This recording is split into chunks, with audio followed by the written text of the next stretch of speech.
नमस्कार विद्यार्थी मित्रांनो, कसे आहात? अभ्यास करताय ना? 2025 मध्ये पद मिळवायचं आहे. प्रत्येक परीक्षेमध्ये हमखास अंकगणिताचे मार्क मिळवायचे आहे. अंकगणिताचा अडथळा दूर करायचा आहे. साध्या आणि सोप्या भाषेत तुम्हाला समजावून सांगतोय मी. आज आपण बघणार आहोत अंकगणिताचा बऱ्यापैकी सर्वच एक्झाम मध्ये TCS, IBPS, MPSC कुठल्याही एक्झाम मध्ये यावर हमखास प्रश्न असतात. घातांक लक्षात ठेवा. काय घातांक? खूप मुलांना हा किचकट विषय वाटतो, परंतु एकदम साधा, एकदम सोपा टॉपिक आहे. कसा आहे? याचे मुख्य 8 नियम आहे. 8 नियम 8 मिनिटात एकदम झटक्यात तुम्हाला समजून सांगतो. कसं आहे? लक्षात ठेवा. चला तर बघूया. पहिला नियम, घातांक म्हणजे काय? दोन मूलभूत घटक आहे. लक्षात ठेवा. a चा घात m म्हणजे हा आहे पाया, हा आहे घात. पाया आणि घात दोनच यामध्ये घटक असतात, पाया आणि घात. आणि यावर वेगवेगळ्या क्रिया करून आपण याचं उत्तर काढू शकतो. तर पहिला नियम बघा. पहिला नियम आहे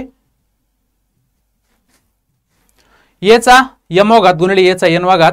इथं काय? गुणाकार आहे. पहिला नियम दाखवतो, गुणाकारावर आहे. a चा m वा घात गुणिले a चा n वा घात बरोबर a चा m प्लस n वा घात. इथं काय केलं? बेरीज केली. तर कसं केलं? जर पाया समान असेल तर घातांकाची काय होते? बेरीज होते. लक्षात ठेवा. पाया समान असेल तर घातांकाची बेरीज होते. यावर एक शॉर्ट एक्झाम्पल बघू.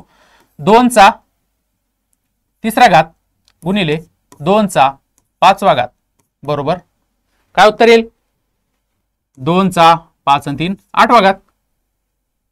ज्यावेळेस वर्गमूळ करशाल तुम्ही त्यावेळेस याचं उत्तर कसं काढायचं ते पण आपण एकदम शॉर्ट मध्ये सांगणार आहोत पुढे तुम्हाला. सध्या आपण याचे नियम बघू. दुसरा आहे 2 चा m वा घात. इथं काय? भागाकार. 2 चा a चा m वा घात भागिले a चा n वा घात बरोबर a चा m वजा n वा घात. इथं काय केलं?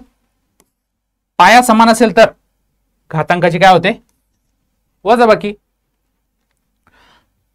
पाया समान असेल तर गुणाकारात घातांकाची बेरीज होते. पाया समान असेल तर भागाकारात घातांकाची वजाबाकी होते. लक्षात ठेवा. शॉर्ट एक्झाम्पल बघू. 2 चा 5वा घात भागिले 2 चा 3रा घात. 2 चा 5वा घात भागिले 2 चा 3रा घात. भागाकारामध्ये काय सांगितलं? वजाबाकी सांगितले. तर 2 चा 5 वजा 3रा घात बरोबर 2 चा 2रा घात. एकदम साध्या आणि सोप्या भाषेत. लक्षात ठेवा. पुन्हा एकदा सांगतो. पाया जर समान असेल तर भागाकारामध्ये घातांकाची काय होते? वजाबाकी होते. लक्षात ठेवा. तिसरा रूल बघू. एखादी संख्येचा कंसात असेल, तिचा घात केलेला असेल आणि कंसाचा जर घात असेल, घाताचा घात काय म्हणता? घाताचा घात. एकदम म्हणजे सोपा शब्द वापर त्याला. आणि याला जर सोडवायचं तर काय करायचं? अशा वेळेस हे जे घात आहे ना, या दोन्हीचा गुणाकार करायचा. a चा m वा घात आणि कंसाचा n वा घात बरोबर a चा m गुणिले n वा घात. शॉर्ट एक्झाम्पल बघू यावर.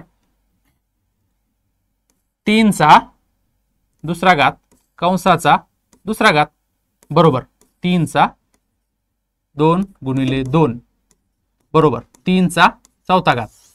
असं याचं उत्तर निघतं. ओके. नेक्स्ट आहे 4था रूल.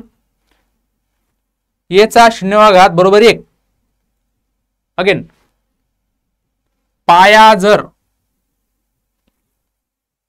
काय आहे? ये आहे. याचा काय? घात 0वा. जर कुठल्याही संख्येचा घात 0 असेल तर उत्तर काय असतं? 1 असतं. कुठलीही संख्या विचारा, 100, 200, 300, 1000 काही येऊ द्या. जर घात 0 असेल तर 1च लिहायचं. लक्षात ठेवा. a चा 0वा घात बरोबर 1.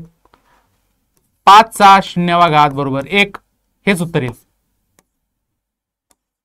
100 चा 0वा घात बरोबर 1च उत्तर येईल. लक्षात ठेवा. काही विचारू द्या. नेक्स्ट आहे a चा 1वा घात बरोबर a. a चा 1वा घात बरोबर a. लक्षात ठेवा. कुठल्याही संख्येचा घात जर 1 असेल तर उत्तर 30 संख्या असते. काय असते? लक्षात ठेवा. नेक्स्ट आहे 6वा रूल. a चा m वा घात बरोबर a चा n वा घात. जर पाया समान असेल तर त्या संख्येचा घातही समान असतो.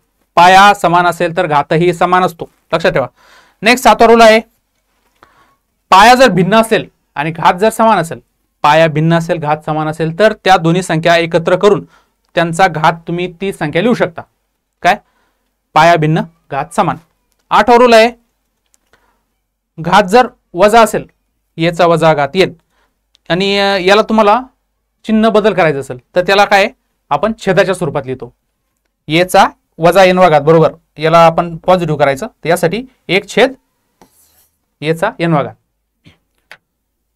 8 नियम आहे, व्यवस्थित लक्षात ठेवा, वारंवार सराव करा, हमखास मार्क मिळवा कुठल्याही परीक्षेमध्ये. व्हिडिओ आवडल्यास लाईक करा, शेअर करा आणि चॅनलला सबस्क्राईब करा. धन्यवाद.